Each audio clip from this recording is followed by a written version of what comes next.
Hola, hola a todos y todas aquellas que no se quedan calladitas. Bienvenidos a nuestro segundo capítulo de nuestro podcast.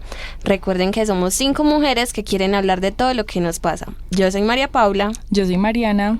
Yo soy Juliet. Yo soy Dana. Y yo soy Carla. Y hoy les presentamos Bonitas pero no calladitas. ¿Por qué las mujeres tenemos que callar mientras dejamos a los demás hablar? Nos queremos libres y poderosas, por eso somos un medio de comunicación sin miedo. Bonitas pero no calladitas, un podcast informativo hecho por mujeres enfocado en las realidades de otras mujeres, mujeres cansadas de la violencia en todas sus formas. Hablemos un rato sobre sororidad, noticias, feminismos, micromachismos, banderas rojas, violencia, pioneras, mujeres tesas, lo que sea. Hablemos de lo que sea, pero nunca nos quedemos calladitas. Escuchémonos, aprendamos y analicemos con la voz en alto. Porque Bonitas pero no calladitas. El capítulo de hoy será un espacio muy nutritivo en cuanto a aprendizaje, ya que hablaremos un poco sobre los tipos de feminismos y el feminismo afro como nuestro enfoque principal. Para eso traemos a 2 invitadas muy especiales y empezaremos con Gabriela Sofía Cáceres Rousseau. Ella es una joven de Medellín, destacada en los últimos años por su gran proyecto Micrófono Afro, con el que ha ganado múltiples reconocimientos e indicada para hablarnos un poco más sobre este tema. Entonces, Gabriela, bienvenida. Nos tiene súper contentas que estés participando en el podcast y cuéntanos un poquito más sobre ti, lo que haces, tu recorrido. Listo, hola, muchas gracias a ustedes por la invitación.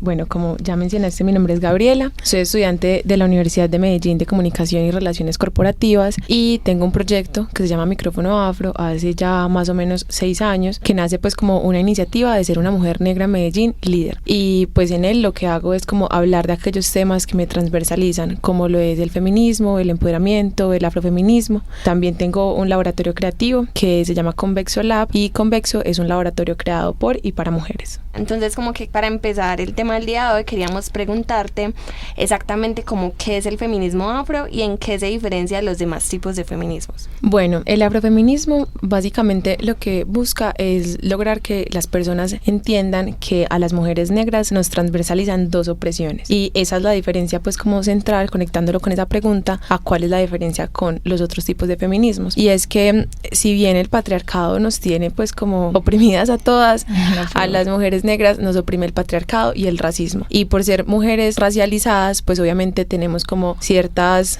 formas de habitar el espacio muy diferentes a las mujeres blancas, desde la hegemonía, desde la belleza, desde la sexualización. Entonces el afrofeminismo lo que hace es poder abarcar esas vivencias de las mujeres negras y entenderlas de la mejor forma posible, para así abrazar también lo que nos pasa como día a día. Ok, super. Entonces te quería preguntar si es correcto decir que pertenecemos a este movimiento así no seamos afrodescendientes. Bueno, no, la respuesta para mí es no. Pues como que igual tú no puedes ser afrofeminista si no eres una mujer negra. Obviamente puedes ser una aliada y pensar de pronto en vivir un feminismo interseccional, pues como comprender desde tu feminismo todas las formas en las que otras mujeres habitan su existencia. Pero sí, pues no puedes ser afrofeminista si no vives lo que vive una mujer negra. Sí, o sea, súper interesante todo eso que nos cuentas.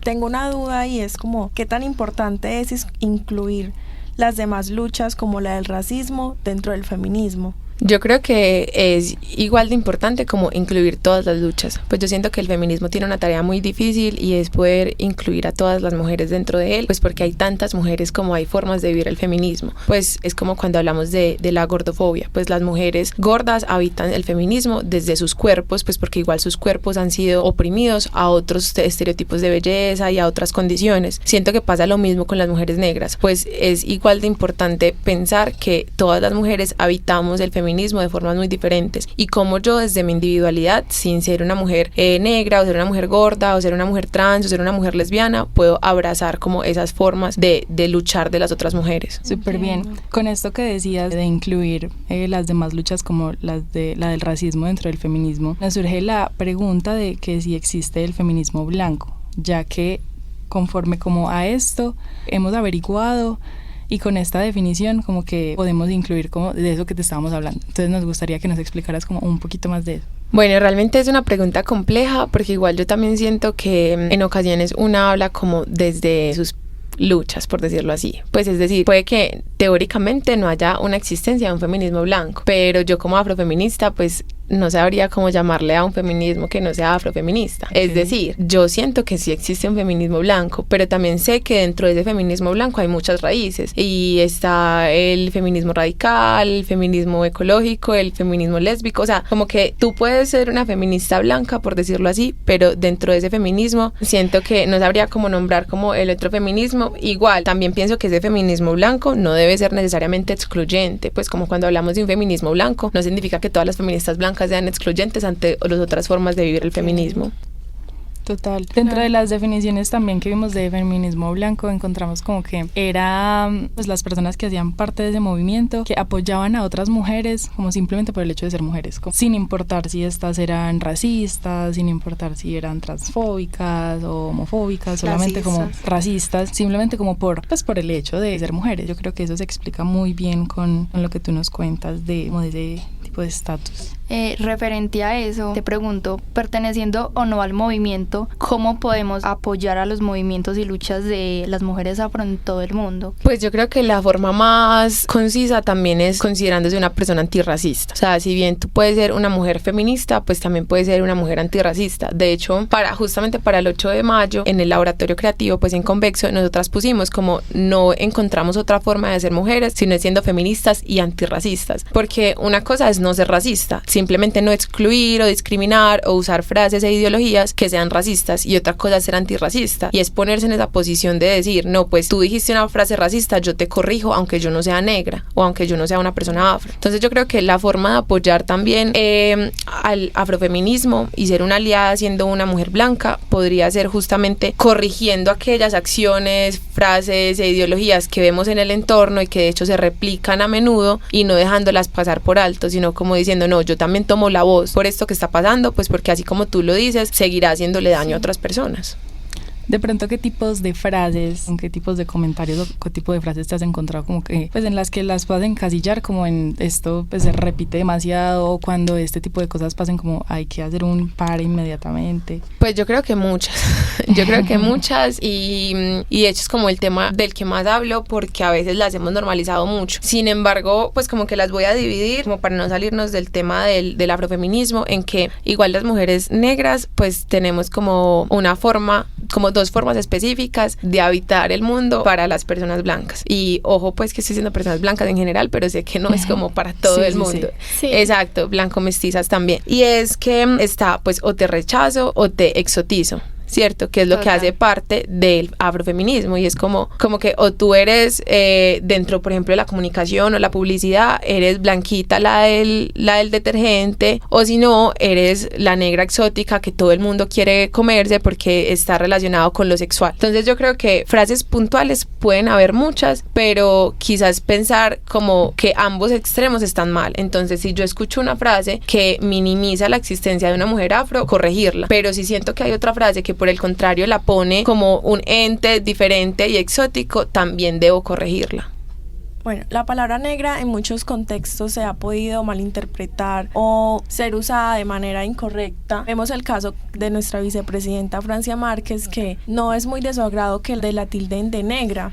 Y a ti te vemos usando esta palabra con mucha propiedad e incluso utilizándola en otro contexto que no es visto de mala forma. Entonces quiero que nos cuentes cómo percibes tú esta palabra y en qué momentos o en qué casos puede ser bien usada o mal usada. Bueno, esa pregunta pues también puedo extenderme un poco, pero trataré de no hacerlo mucho, y es que inicialmente la palabra negra, si la pensamos como desde esa parte histórica, es una imposición. Es decir, las personas afro nunca decidieron ser llamadas negras, sino que desde el proceso de colonización llegó un blanco y dijo, ustedes los voy a decir negros. Hay muchas teorías del por qué. Hay teorías del color, y es pues como por la relación que hay con el color negro. Hay teorías de que hay un río africano que se llamaba Níger y quedaba cerca como a estas colonias. Entonces el punto es que fue una imposición, ¿cierto? Resulta que cuando pasan los años y el proceso de esclavitud pues también se acaba, las personas negras deciden llamarse o ser denominadas negras también como un acto como de identidad y de resignificación. Es decir, pues a mí no me enoja que me llamen negra porque yo soy negra, pero soy otra cosa de lo que ustedes creen que es ser negro. Es decir, pues sí, soy negra, pero no soy la negra que roba, no soy la negra que solo se dedica a hacer aseo o a bailar o a cocinar, sino que tengo otras cualidades también como una persona negra. Entonces lo podemos ver como esa parte de resignificación, pero también está las personas que consideran que pues igual sigue siendo una imposición y que deciden llamarse afrodescendientes. Por ejemplo, en mi caso, de hecho mi proyecto se llama Micrófono Afro, muchos años después, porque igual tenía como 15 años, mucho más consciente, dije no, es el nombre perfecto, porque si bien a mí no me choca que me llamen negra, igual yo me considero una mujer afro, o sea, yo me considero una mujer afrodescendiente, afrocolombiana. Entonces pienso que justamente lo que preguntas es muy importante porque también es un trabajo como de etnoeducación, como siendo una persona blanco mestiza, pues tengo la potestad de preguntarle a otra persona cómo prefieres que te llame, pues sí, o que me mencione hacia tu comunidad, pues porque ha pasado, pues a mí me ha pasado que muchas personas como, ay no, es que en estos días en una fiesta había un hombre negro y es como, o le digo afro, pues y eso me parece que es un acto bonito, es como a ti te choca que le diga a tu comunidad afro o negra, entonces creo que también es muy subjetivo, o sea, así como es muy respetuoso que alguien diga, no quiero que me llamen negro, así como alguien diga, no, pues a mí no me choca. Bueno, y volviendo en sí como al movimiento afrofeminista como tal, yo creo que hay bastantes personas, digamos, que pueden negar la existencia de este movimiento encasillándolo solamente en que existe el feminismo como tal. Pero yo creo que hay un término que lo podría definir muy bien, hay un término que nos podría guiar muy bien hacia todo lo que estamos hablando pues en este capítulo, que es el misogynoir. ¿Sabes qué significa? ¿Sabes de qué se trata? Pues sé que es la misoginia, supongo que tiene como relación directa. Es incluso lo que hablabas ahorita, que era como racismo y sexismo juntos. Ok.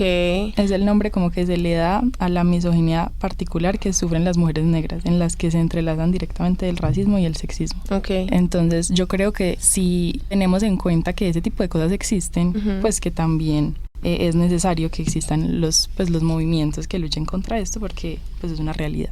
Como tal, del término no sabía, pues obviamente si hago como la unión entre que es una misoginia pues, relacionada con el racismo, pues obviamente sí se me ocurre una manera de pensarme cómo sucede esto en el mundo. Sin embargo, algo que me parece como puntual decir que no tiene que ver con el tema, pues no directamente, es también cómo el feminismo blanco nos pone como esa obligación de tener que saber inglés. O sea, como que si nos pensamos eso desde ahí es muy loco, porque, y me pasa mucho en los podcasts, no sé por qué, todas las veces que me han invitado a podcast es como, ¿sabes qué es el mansplaining? Y yo como, pues sí sé qué es, pero ¿por qué no intentas traducirlo? O sea, si queremos que el feminismo llegue a todas, pues tenemos que entender que muy pocas hablan inglés, y menos en Colombia, y menos mujeres como jóvenes, o mujeres empobrecidas, o mujeres de la periferia. Entonces como que estamos haciendo que justamente el proceso de comunicar el feminismo en masa sea más difícil usando todos los términos que se nos ocurren en inglés. O sea, como que eso me parece que es muy loco. Bueno, para finalizar el podcast te quería preguntar el personaje Chimamanda Ngozi, ¿qué significa para ti o cómo lo percibes? Bueno, pues yo creo que Chimamanda es claramente como una muestra de poder para las mujeres negras. De hecho, el libro que más me gustó de Chimamanda es justamente Todas deberíamos ser feministas o Todos deberíamos ser feministas. Primero porque es un libro muy fácil de leer, es un libro muy digerible, es un libro corto, es un libro que te muestra como específicamente lo que debemos entender del feminismo y el por qué debemos ser feministas. Y siento que Chimamanda no solamente escribe sobre afrofeminismo, de hecho creo que Chimamanda le escribe a las mujeres blancas para que entiendan cómo nosotras vivimos el afrofeminismo. Entonces siento que es una gran recomendación incluso para empezar a hablar sobre feminismo en nuestras vidas. Bueno, y en la recomendación del día tenemos el libro Todas deberíamos ser feministas de Chimamanda Ngozi, la escritora de la que hablamos en la noticia.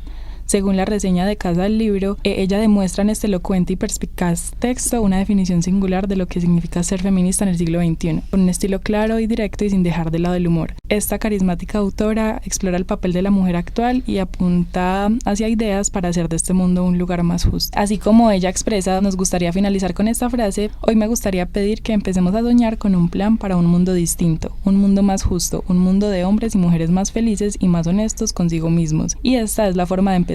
Tenemos que criar a nuestras hijas de otra forma y también a nuestros hijos. Bueno, y muchas gracias por acompañarnos el día de hoy y esperamos que como nosotras hayan aprendido y disfrutado de este tema tan interesante. Y nuestra segunda invitada del día de hoy es Valentina Córdoba Palacios, más conocida como Coco Quilele. Ella es una artista afrofeminista que se especializa en la afropoesía. Lidera la calle del Quibdó en el departamento de Chocó, Quibdó. Es artista del colectivo Made in Chocó y es coordinadora de la organización de artistas étnico-infantil Semillas Negras y es estudiante de lingüística y literatura. Bienvenida, Coco Quilele. Estamos muy felices de que estés aquí presente y nos puedas brindar tu conocimiento. Nos gustaría que nos contaras un poco de cómo desarrollas actualmente tu vida, tu recorrido y tus luchas. Bueno, muchísimas gracias a ustedes por la invitación. Estoy contenta y feliz de estar aquí como que en estos reencuentros después de tanto tiempo. Bueno, sí, yo soy Coco Quilele. Normalmente me presento como hija de Giris, parida por Rosana y Paulina, nieta de Rosa Cruz y descendiente de Rosa María. Y yo soy porque ellas fueron. Mi proceso de liderazgo y afrofeminismos pues siempre ha nacido desde la concepción del Ubuntu, que es una palabra africana que significa soy porque somos. Entonces, pues todo este proceso de descubrimiento y una mujer afro y feminista, una feminista negra, va desde un trabajo colectivo, de cómo me he encontrado en otras mujeres negras teniéndome a mí misma.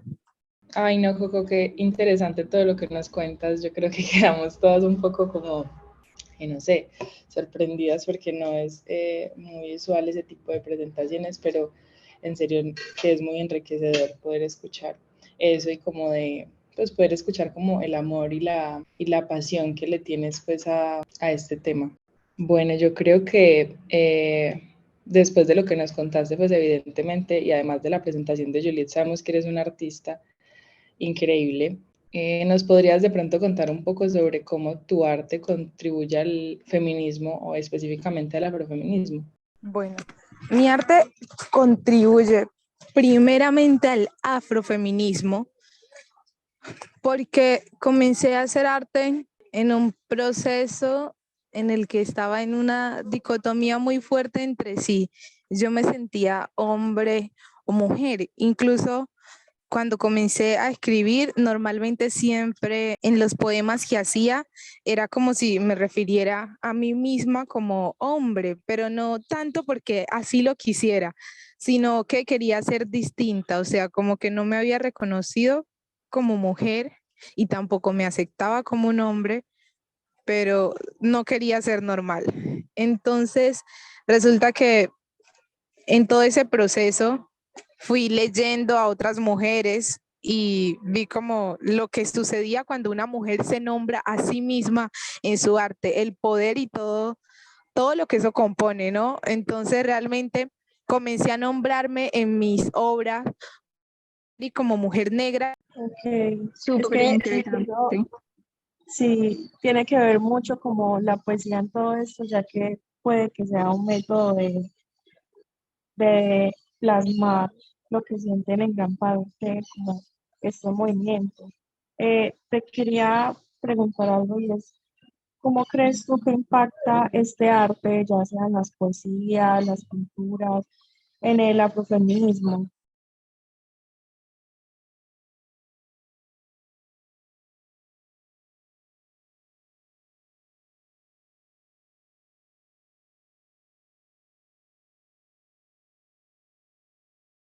Bueno, pues para las personas negras y para las mujeres, principalmente las mujeres negras, todo el sistema blanco, racista, clasista, nos ha negado muchas posibilidades, o sea, una cantidad rural que ha vivido pues 30 años en Calle Quibdó, viene a otras zonas del Chocó como son Guayabal y Bagadó, y resulta que son muy pocos. Sin embargo, un padre negro, abuelo negro mío, que no fue responsable de mi mamá, pero ella lo conoció desde una distancia muy lejana, era artista y era cantador también y cantaba a través de poesía. Entonces, quizás como que siempre yo voy a hacer porque alguien más fue, aún así con todo lo que eso tenga detrás. Entonces, digo todo esto para referirme a que ese abuelo, no sé, ese abuelo tan distante que tuve y que era artista también, pues me ha dejado herencia, ¿no? Y resulta que cuando yo estaba muy pequeña, mi mamá siempre a la 1 de la tarde, muchacha, o sea, a la 1 de la tarde que en Quibdó está haciendo un sol increíble, me mandaba a dormir con mis hermanos según para que creciéramos. Y yo estoy segurísima que yo no crecí porque yo nunca me ponía a dormir, sino que me ponía a leer o a escribir, ¿verdad? Entonces comencé a escribir y escribía por el efecto que eso causaba en mí. Y el efecto que causaba era que me dejaba de sentir como una niña negra en una casa palafílica al borde del río, sino como algo muchísimo más grande, ¿no? Entonces también puedo decir que la poesía, la afropoesía en mí, nace desde esa grandeza que tengo dentro y cómo debía encontrar una forma para darle acción a esa grandeza o materializarla, ¿no? Porque yo puedo decir que la poesía, la afropoesía me ha hecho grande. Entonces nace precisamente de esta necesidad muy interna de decir como, bueno, ok, yo me siento grande, pero debo ser grande. ¿Y cómo lo voy a hacer? Y pues ahí es como que aparece la poesía en mí. Entonces a través de una herencia ancestral que asimismo como yo tengo eso adentro que me dice que debo ser grande y a través de la poesía, pues mis ancestras a través de muchas formas también quisieron siempre grandeza.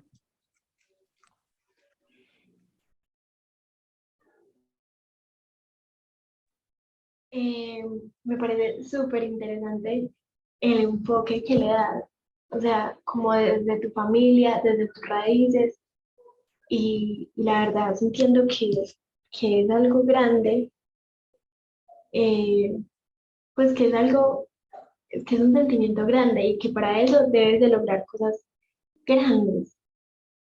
¿Me hago entender? Entonces, de esta manera, yo te quería preguntar que cómo podríamos hacer esa intersección de lo grande, de todo el feminismo en general, con el afrofeminismo. Sí, y me gusta que hagas esa pregunta porque es una pregunta disruptiva que quizás al feminismo blanco le incomodaría muchísimo, porque normalmente pues hay visiones muy centralizadas y burocráticas que quieren nombrar a las mujeres como la mujer, como si hubiera una definición general para nosotras. Y resulta que la grandeza de los feminismos está en reconocer la diversidad, precisamente a través de la poesía y ubicar a cada feminismo, a cada mujer desde su diversidad al punto al que pertenece, ¿no? O sea, no querer como que crear hegemonías que según y se supone, las hegemonías son las que nos han motivado a crear disrupciones, a hacer cosas distintas, rebeldes, incómodas.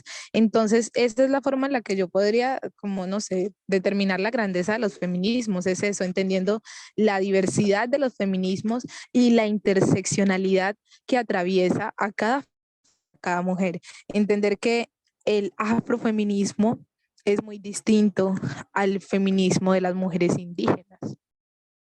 Coco, muchísimas gracias por todo el aprendizaje que nos estás brindando y tu mirada, tu forma de ver el afrofeminismo combinado con tu afropoesía. Eh,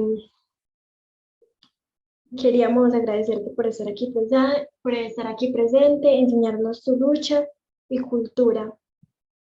Creo que nos habías dicho que nos querías recitar una poesía para finalizar. Sí, claro que Sí, sí. también me gustaría escucharla. También. Bueno, voy a recitar una poesía que titula Ubuntu y Ashe, por ustedes es que soy. Dice, ay, mi cuerpa, esta cuerpa ultrajada, devastada, cansada de tanto andar. ¿Será que estoy condenada? ¿Será que nací para sufrir? ¿Es acaso este el propósito de mi existencia? Mi tatarabuela nació negra, cargó toda su vida con esa piel, cargó a su hija y a la hija de su hija también. Lo mismo que corría en ellas hace parte de todo mi ser. Las heridas, los latigazos y el dolor, yo también cargo con él.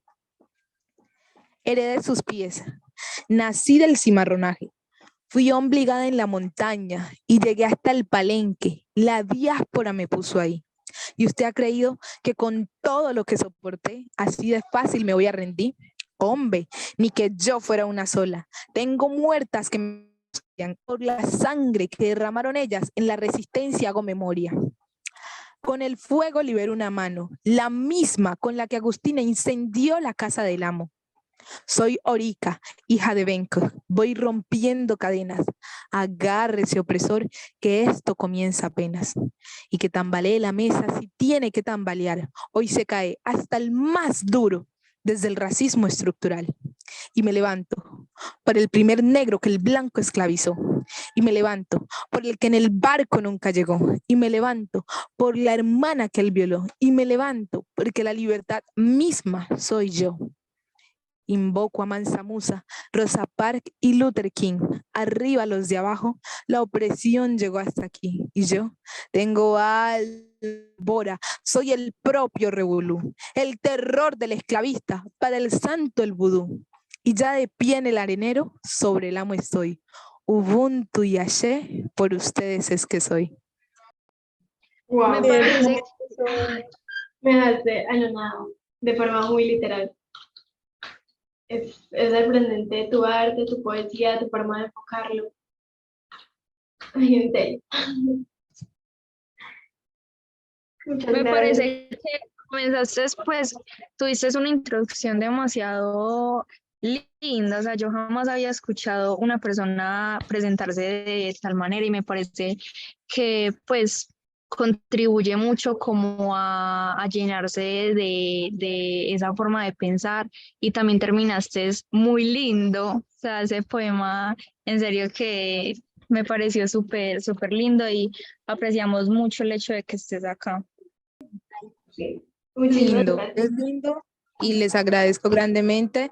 Y pues también parte de hacer estas disrupciones en el sistema es abrir el espacio a muchas más personas, ¿no? Como tampoco que personas como yo nos seamos como solo esa cuota diferencial siempre que hay, sino hacerlo de forma más incidente.